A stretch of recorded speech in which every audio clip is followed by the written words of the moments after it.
So we saw last time that the promises to the patriarchs show up in all three of the sources we've encountered so far, J, E, and P, remembering that the D source we're not going to get to until we hit Deuteronomy, so we just have these three to play with for a while.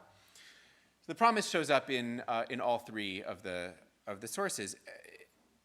It's not the case that all three sources are preserving the common historical fact that God gave a promise to the patriarchs.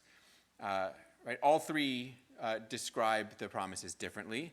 And besides, we're talking about dialogue between a deity and a human. So, a pretty good principle of historical reconstruction is like unwitnessed dialogue is a little hard to verify historically, especially when one of the parties is God. So we can ask, like, dialogue essentially is never going to be sort of historically accurate in the way that we would currently describe it. So the three sources that talk about the promises didn't, like, again, this, it's not like they all witnessed a thing and then wrote their versions of it, right? They didn't get it from historical fact. And the sources didn't get the idea of the promise from each other either. And I may not have made this clear before, but I will make it clear now, and you can ask me about it later. The J, E, and P sources don't know each other, right? They're not written in response to each other. It's not like one of them came along and said a thing, and then another one was like, no, that's wrong, it's like this, right? They're writing independently. They're independent narratives. So if J, E, and P don't know each other, and yet they are all giving us this common thing of the patriarchal promise, how is it that these three distinct authors tell the same basic story, right? How do they know this? Where did they get this from? Come to think of it, how did they know about Abraham, Isaac, and Jacob in the first place? Right? Much less, any of the things that purportedly happened to those characters. Obviously, there are elements that are common to all three sources, right? Not just Abraham, Isaac, and Jacob, but also the matriarchs, Sarah and Leah and Rachel and Rebecca, and the 12 sons, right? Those are all common to all of the sources, right? Everybody knows that there's the character of Hagar, and her son, though only two of the sources seem to know that the kid's name is Ishmael. Right? E never calls him that. Everybody knows that Jacob went on a journey up to his uncle Laban in the north, though only two of the stories think that anything particularly great drama happened there. Right? Again, whenever somebody's missing drama, it's almost always going to be P, who again just thinks that Jacob went up there, married a couple of women, and had some kids and came back. Everybody knows that the cult site, a sanctuary, was established at the town of Bethel. Bethel. Everyone knows that there was something at Bethel, but only two of the sources think that Jacob's the one responsible for it. So, how did they come to know all of this stuff? Again, I'll note that the basics of the stories are held in common, but the details are all quite different.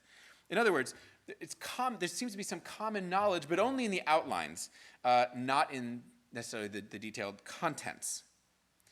And there are plenty of elements of the story that are common to two of the sources, but not to three. And wouldn't it be nice if it was always the same two? Then we might have something to say, but it isn't, right? The story about Lot and the destruction of the cities by the Dead Sea. Right? J and P tell that story in their own unique ways, but E doesn't have it at all. Abraham settling in Hebron. I'm going to stop doing that. I've made the point, right? Abraham living in Hebron, but E thinks he lived in Beersheba. The whole wife-sister story thing, right? P has nothing to do with that. The expulsion of Hagar, again, P doesn't have that. The whole contest between Leah and Rachel over Jacob's affection, again, P is simply not interested in that sort of thing. The change of Jacob's name to Israel, J doesn't tell that story. the whole chapter of Dinah and Shechem in Genesis 34. That's not anywhere in P, and in fact, I'm going to tell you that P doesn't think Dinah existed at all. Rachel, dying in childbirth, right, upon Jacob's return to Canaan, J doesn't think that happened. I mean, so these are interesting phenomena too, right? Only two sources know that these things happened. I mean, maybe. Sometimes it's clear because, two sources say something happened and the third source says, no, it was something else. And sometimes the third source just doesn't mention it at all. And so I don't know if they thought it happened or just didn't bother to tell us or didn't care enough or whatever. How did all of this happen? How do we have similar common stories told differently among authors who didn't know each other's work at all? How did that happen? Well, that I can tell you in one word: tradition. Very, very few people here know Fiddler on the Roof. That was instantly clear from that reference. I will say, I have been, thank you. Come on, y'all. Okay, we'll sing later. One of the things that I have experienced over the course of teaching this over many years is that the reactions to my various cultural references like slowly diminish. But that one, I suppose, either no one should have known or everyone. Okay, so tradition. Tradition's an easy concept. We have traditions too. George Washington chopped down the cherry tree. That's a tradition. The Pilgrims and the Native Americans had turkey on the first Thanksgiving. That's a tradition, right? The 2020 election was stolen, right? That's a tradition. That's a reference that's a joke I've been updating every few years, depending on whatever just happened. I think the first version of that was there were weapons of mass destruction in Iraq. That's a tradition, right? Okay, same idea. It's a tradition. It's a story that people know. It's a story people know, like the kind of thing where if you were to dig up an ancient Israelite and ask them, who are Jacob's kids, they could probably rattle off, right? They could rattle off the 12 kids for you. Although, if you ask who were Jacob's kids, some people might be like, he had a daughter too. And some people might be like, I don't know about that. That's news to me. And so we can tell to a degree what was common tradition and what wasn't so common. Everybody could have told you that Abraham was the ancestor of the Arab tribes. But you get three different versions of how that came to be. So what accounts for the different versions then? There's lots of possibilities, right? There wasn't like Wikipedia for everybody to be turning to back then to find this stuff out, right? How'd you know stuff? You knew stuff because your parents told you, right? Because your community told stories, which is still true today, right? As I said, it's like asking people from the North or the South about the Civil War, right? How do you know your version of that? Because your community, your parents, your family, your broader culture tells you about that, right? It's like asking Democrats and Republicans about insert joke here, right? Why do you think that thing? How do you know that version of the story? Because it's what your little, I guess we now say bubble, right? It's how they're telling it in your bubble. Location, social class, profession, right? Any number of variables that could be potentially responsible for both similarity and difference among versions of stories. And, the ones I just noted, which is to say location and social class and profession, at least in the ancient world, would all have been hereditary identifiers, right? Again, what your family said, what your parents told you. Right, when I say there's no Wikipedia, I'm understating, right? There wasn't Google either. But we have to remember, it's hard sitting here at Yale, of all places, to imagine a non-literate society. But that's what we're dealing with ancient Israel, right? Non-literate. Only the very upper reaches of the elite social classes could read or write. Royal administrators, priests. And even in the cases of those groups, most of the writing and reading would have been left to the professional class of scribes, people whose job it was to know how to read and write and then disseminate that to others. So it's not as if even someone could have written down an Israelite history and like everybody in Israel would have known it. Right? No one could read it, right? Even if somebody writes down, right, their version of the history, who does it reach? The only way you know your history is from having it passed down orally. It's more than just how you knew it, this is how you created it too. In oral transmission, there is both stability and change. From location to location, town to town, family to family, there's variations. But any given variation could then be stable for generations within, that line. Now, when one of our sources here presents a particular rendering of a tradition, does that mean that the literary document can be directly linked to a particular local tradition? Like, Jay said it this way, I can trace that back to, whatever little town or family? Not necessarily, right? Jay's version of the Jacob and Esau story can't be traced to that one town in the Judean hills where that's how they told it, right? Partly because how would we know that? We have to remember primarily that the authors of the Bible, the authors of the sources, were properly authors. Right? They were taking tradition, the raw material of their stories, and crafting it literarily. Right? We're reading texts, right? And traditions aren't the same as texts. Right? Oral traditions underlie the texts, and the texts are the literary manifestations of traditions. Again, as crafted by authors with literary sensibilities. This is what we'll be talking about in section this week. Something else interesting we might note as we read the patriarchal stories and thinking about things in terms of traditions. As we're reading from patriarch to patriarch, Abraham, Isaac, and Jacob, you may have noticed that each one of them, you maybe only noticed this if you were reading alongside a map, which I'm going to guess half of you were? No, okay. When we read their stories, each patriarch seems, their experience in the land seems to center around a particular region. So Abraham is generally located in southern Canaan, right? Specifically around Hebron, but also a little bit in Beersheba. But Abraham's basically down there in the south. That's where all of his activities take place. I mean, even think about the splitting off from Lot, which is, based around the Dead Sea area. Isaac is, in a sense, even further south, really, down in the Negev, mostly, Beersheba, and the southern, really the deserty southern regions. And Jacob, by contrast, is mostly up in the north, in the place we would call the Judean hills, Shechem and Bethel. Right? Those are where Jacob's stories seem to be centered. And when Jacob travels north to Aram. So think about it that way, traditions about patriarchs, in this case, seem to be linked to locations, broadly speaking, areas.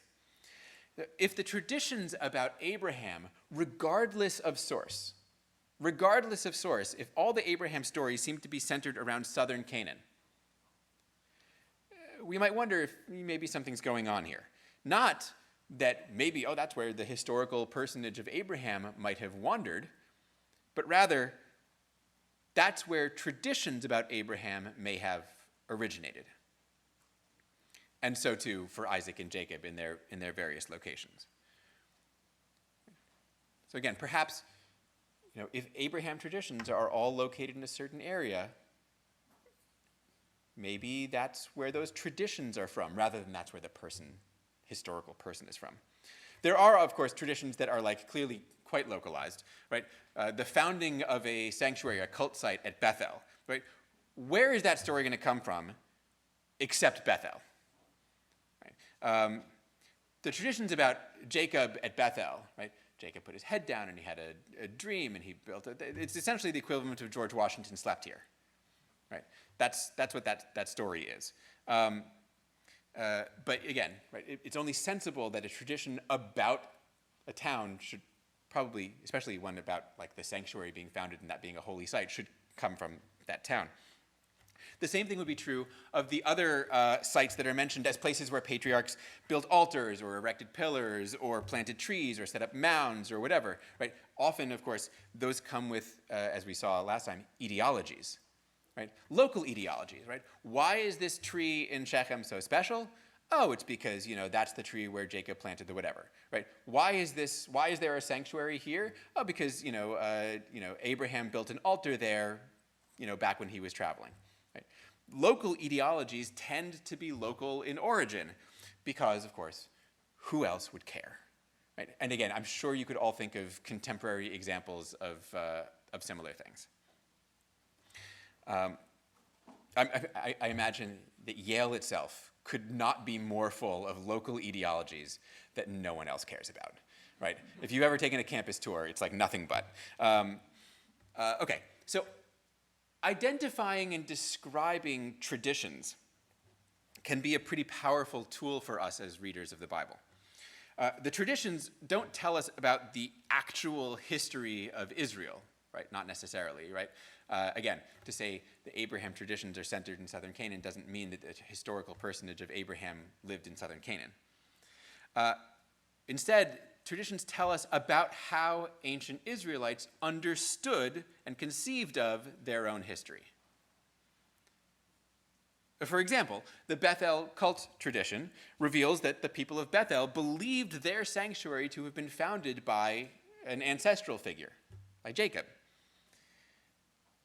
As an idea, that claim doesn't have to be connected to any of the other stories about Jacob.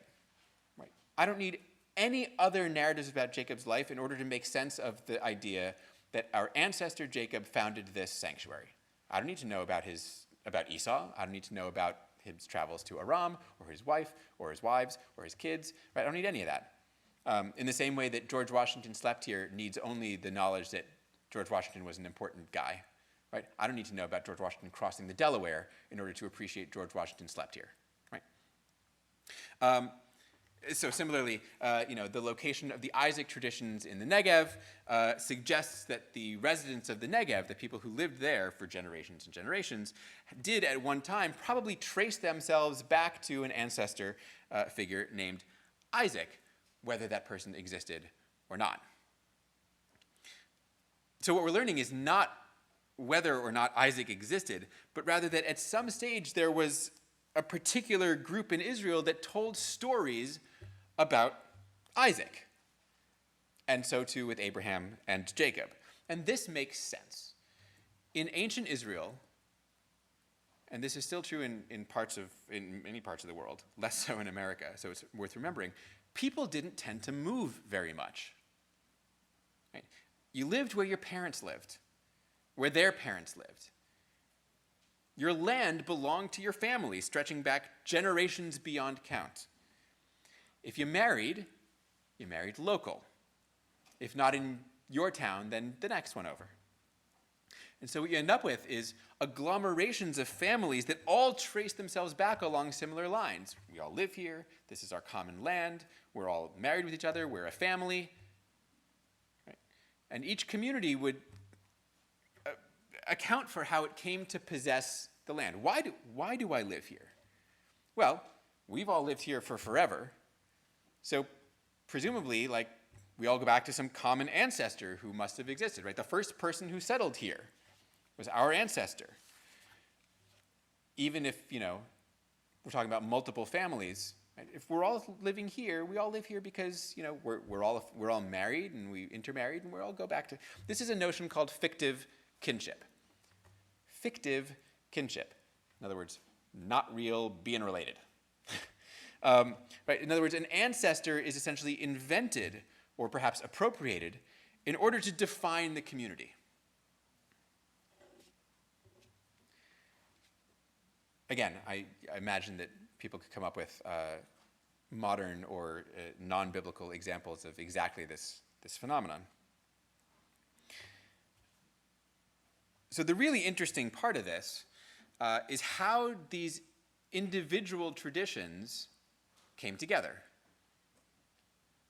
After all, if Abraham and Isaac and Jacob were all originally the ancestors of independent local communities, right, and that's the suggestion, right? In the southern Canaan, they were like, we come from Abraham. And in the Negev, they were like, and we come from Isaac. And in the north, they were like, and we come from Jacob. And that's the local stories that they told about their own family histories. They still somehow ended up as 3 generations of national patriarchs in all of the sources of the Pentateuch. So how did this happen? Essentially, it's just this notion of fictive kinship, but on a larger scale. When the community that counts Abraham as its forerunner and the community that counts Isaac as its forerunner come together, whether that happens through intermarriage or military alliance or response to some external threat or religious community, right? However those communities come together, when they decide to become one larger community, they create a new fictive kinship. It turns out that the Abraham people and the Isaac people aren't different, separate people at all. Right? They're related. Right? We're all one people now. They can't be brothers. Isaac already has a brother named Esau. They'll be father and son. Who gets to be the father? Abraham or Isaac? Well, probably the one from the larger or more powerful community gets to be the sort of the ancestor of the ancestors. Isaac, you'll recall, seems to be from the Negev, not a particularly populous or powerful area. So now I've got this Abraham-Isaac group in which Abraham has been elevated to the father figure. And now let's say that they come together with this Jacob group. So Abraham and Isaac basically are in the south, right, as you'll recall, southern Canaan. And now they're going to unite with this Jacob group up in the north. Same situation, same fictive kinship. Now, of these, the Jacob group is decidedly the largest and most powerful. Right? One of the things that you will observe upon reading the biblical text and histories and textbooks is the northern part of Israel, the part that we call Israel, as opposed to Judah in the south, was always, until its untimely destruction, always the more powerful of the two. So the Jacob group, settled in the north, is the larger and more powerful of these groups. So their ancestor, Jacob, becomes the father of the entire nation, right? The 12 tribes. Jacob gets to become Israel. Now, either this name was already part of the Jacob group's traditions, right? Maybe they already called themselves Israel and had already made the association of nomenclature between Jacob and Israel, or it was an honor bestowed on Jacob because of the group's power and central place. And that's kind of how you do it, right? That's 3 patriarchs over 3 generations, and the ancestor of the weakest of these groups, the Negev tribes, gets the middle position that doesn't really isn't the first and isn't Israel, and as you know from reading the text, also gets the very smallest amount of traditions associated with him. Right? There's 2 stories about Isaac, and then he's gone, and one of them is his almost being sacrificed. So what the growth of the traditions reveals then is essentially, potentially, the growth of Israel as a community, as a people.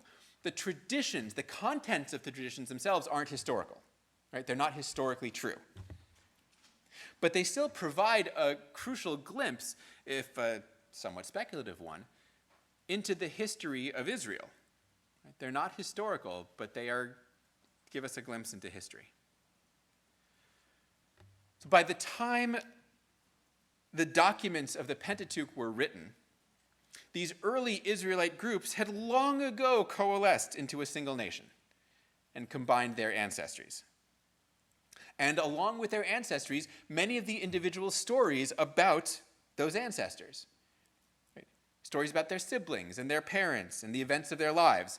So Jacob going to Aram to find a family must have been central to the larger body of Jacob traditions and came along with those traditions, right, when the Jacob story was combined with, when the Jacob traditions were combined with the Abraham and Isaac traditions.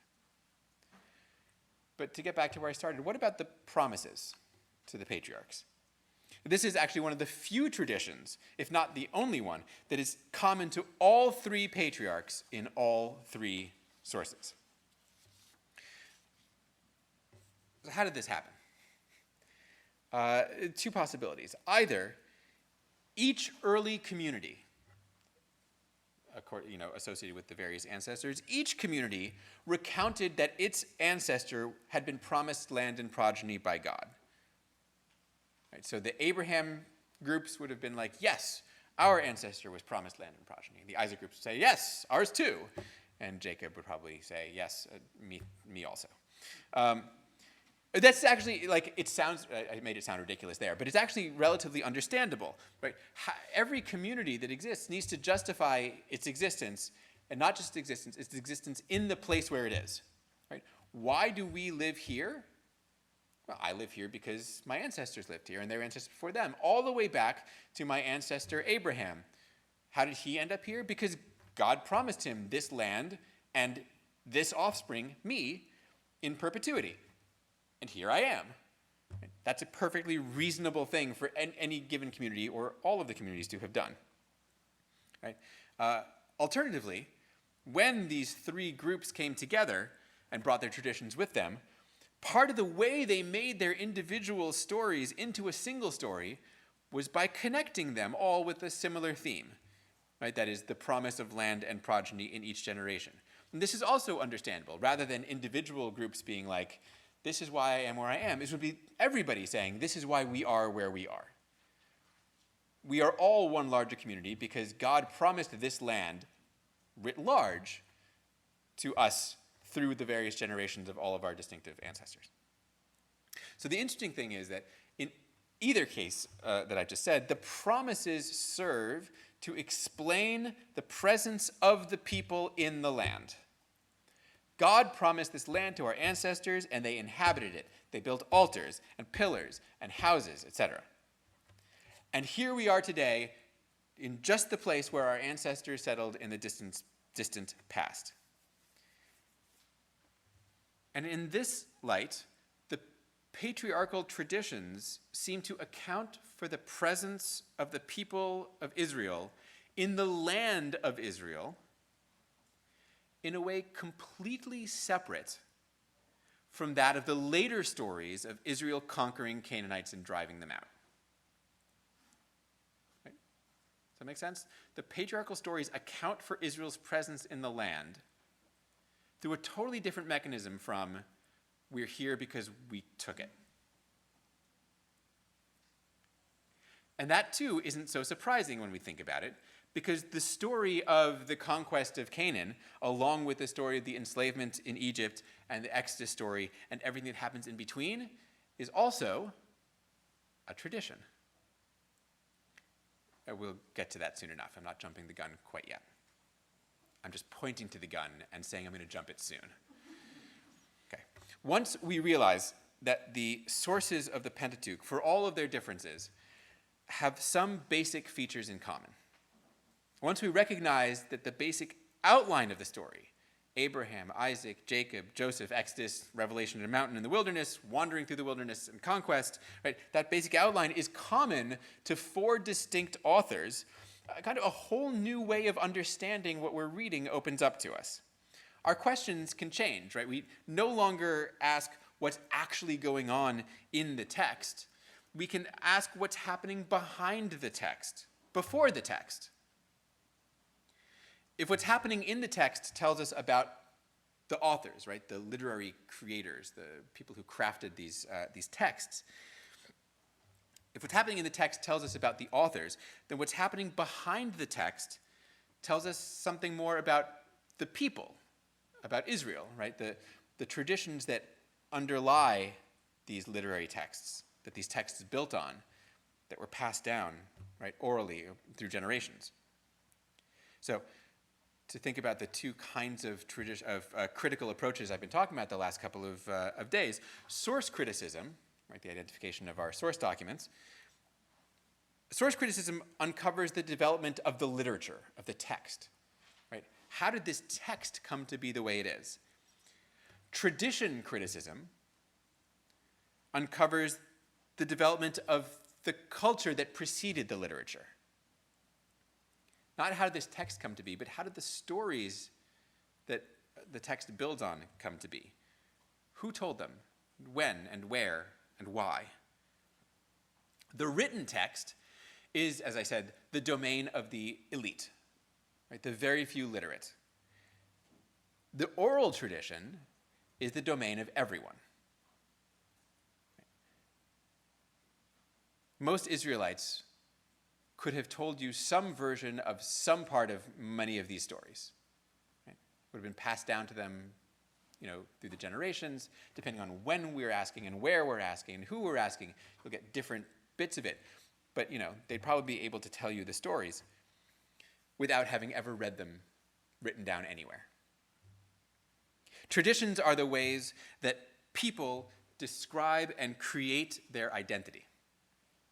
And so attention to the ways that traditions originated and came together reveals something of the history of how the Israelite people originated and came together. I realize that that was a lot, and especially combined with what we've done before. So, questions, comments, concerns, complaints are not welcome here. Yes, Occam's razor. I can only, like with the masks, all I got is the questions people ask. Can you help clarify or expand upon why you assume that the sources didn't know one another? Yes, good. And I think I even said at the time, you can ask me about this later. Okay, how do we know, or why do I assume is the wrong word? Why do I think that the literary sources don't know each other? So, in a sense, we can ask this the other way. How would we demonstrate that they did know one another? So, direct quotation would be terrific, right? If one source said, some people think it's like this, but it's not, it's like this, okay, then I might have a good case. That doesn't happen, right? Not among J and E and P.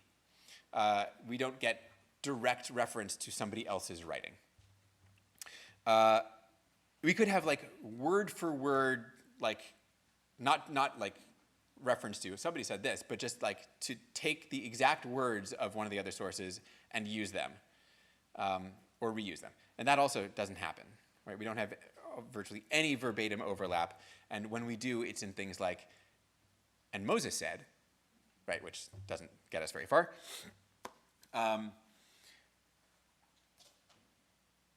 We could have such close similarity in storyline, even with different wording, that everything I just said here about how traditions tend to be variable among groups would be negated, right?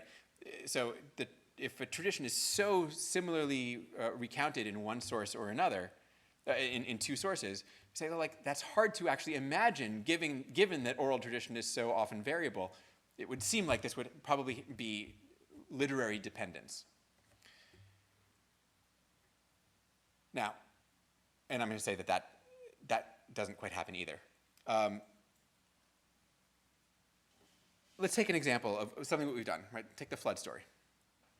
I've got two flood stories, J and P, and let's suggest for the moment that the J story is the earlier one for the purposes of a literary dependence conversation. So if I say P didn't know the flood story except from J, or P is reacting to J's flood story, right? How would I make that? Well, I'd have to imagine, I would say something like, well, J says that the flood lasted for 40 days, and P says the flood lasts for 150 days, and so it's like correcting J. But to me, that only raises the question, where did P get the notion that it lasted 150 days from? And if the answer is, well, that's what P thought, that's how P thought the flood went, that's where P disagrees with J. Like P thought it was 150 days and disagrees. Then P already knew the flood story. I don't need J to explain, right, the P version. If I've got an alternative account that I want to promulgate against another one, I don't need the other one, right, in order to explain the existence of mine. The best evidence, though, having said all of these sort of broader methodological things. Best evidence is I know what it looks like when one author, biblical author knows another one and is building on, responding to, correcting. I've got two great examples of it.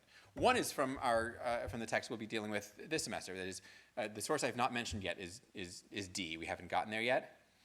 But D explicitly quotes and in times refers to even some of the other sources, specifically E. And we'll talk about that when we get there. But I know what that looks like. It looks like verbatim language. It looks like exact storyline. It looks like reference to, and in some cases, negation of things that E says happens. And D basically says, nope. Right? The other great example of this, from much later in the text, is the Book of Chronicles and what it does with the Book of Kings, right? Where it is truly verbatim quotation for huge chunks of text, but with variation. And I can identify the ideology behind the variations in I can see why the changes were made. I know when the texts were written and why the changes reflect the periods. So I know what it looks like when one text is literarily dependent on another, and I just don't see it here. Now, does that mean it's impossible? It doesn't mean it's impossible. But parsimony, she's rolling her eyes. You know, on the principle of it, I think the burden of proof is on literary dependence, not on independence. Right? When these stories are told so differently, and what they have in common is broad stuff. In other words, I'll put it another way. If I were to say that the only way that the priestly text could have known about the Jacob stories is by reading one of the others, J or E, then I'd have to say the same thing about Hosea. Right? In other words, once I eliminate oral, pre-literary commonality, everything in the Bible has to be literally dependent. Right? Once I say somebody could know that story, then anybody could know it. Right? I don't have, in short, this is not the kind of thing one can prove. I can't prove the literary independence, but I think the burden of proof is on those who claim that one text has to know the other. I think there's lots of avenues. I will say, I have some colleagues in the world who essentially deny the possibility of pre-literary, common tradition stuff. And they say things like, since we have no direct access to oral tradition, it being oral, we cannot use it as an argument for how these texts came to be, because you can never prove it, right? Unprovable. And so when I say, if you dug up an ancient Israelite, would they be able to tell you who Moses was? They say, no, not unless they've read these things. How does somebody, the only way you can know about only way anyone knew about Moses is they read about Moses in whatever the earliest Moses story was that someone invented. And yeah, I can't prove otherwise, but they've essentially told me that everyone in Israel went around with their, never saying anything about anything ever. Right? Oral tradition is a fact of life then and now, and it doesn't seem unreasonable to account for it and have it be part of our stories of how these things came to be. That was a long answer to a good question. Yes? Are there geographical connections between particular sources? Like, does one source have a tie to a geographical connection, or do they crop up across the sources? Good. So here's the interesting thing. When the sources tell the stories of the patriarchs, they all maintain the patriarchal clusterings in various parts. So J, wherever it's from, has Abraham in the south and Jacob in the north. And P has Abraham in the south, and they all have that same division. So, which suggests that even if we were to say that the sources came from specific geographical reasons, these traditions, these broad national traditions, had already sort of accreted together before they got there, and were common. So if you were in the north, you knew that Abraham was the ancestor from the south, even if that's not your area. That said, it is often suggested that J has a southern tilt to it, and E has a northern tilt to it. And that actually, in a lot of cases, has to do with the fact that many of the traditions that, so for example, the traditions, many of the ones we see in E, we also find in the prophet Hosea, who is from the north. Hosea is a prophet. You'll meet him next semester. But Hosea is a northern prophet who seems to know many of the same traditions as E, and therefore, so honestly, it's interesting. It's the traditions. It comes back to traditions again, right? Who seems to know some of these same stories? But it's pretty loose. It's pretty loose and tenuous. Other thoughts?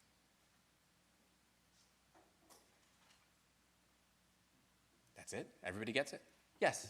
So I know that you briefly mentioned, or I don't know, like, I guess kind of alluded to like how two sources will have one story and then the other source won't. Do we like know anything about like intentionality of leaving a story out? Yeah. Yeah. Good. So what happens when I've got a story that shows up in two sources but is simply not told in a third? Or what happens when I have a story that's told in one source and not in the other two? Can we talk about where does that fall on the spectrum from ignorance, just don't know that story, to intention, didn't want to tell that story? And how could we know? And I don't know the answer to how we could know. Like, what we should remember is that none of our authors here, none of the authors of these literary texts are like completist anthologists. At least we shouldn't assume so. There's no reason to think that any one of our sources was like, I'm going to tell every damn story I know, all in this one place, and as if the J source is exhaustive of all of the traditions that J had access to. So I don't know. J doesn't tell us about the sacrifice of Isaac. Did it not know it? Totally possible. Totally possible. Possible that story is a complete invention of the E author. Did it know the tradition and just be like, it doesn't fit with what I'm trying to do? Also totally possible, but very difficult to know.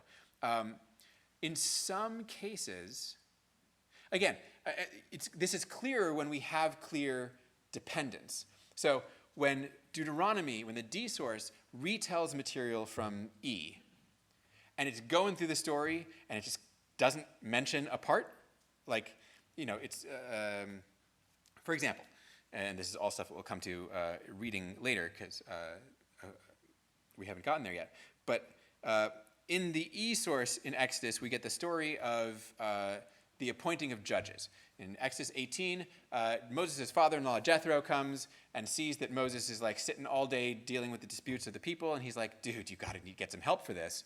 Let's get some judges up in here. And that's exactly what Moses does, and he appoints judges, and that's terrific.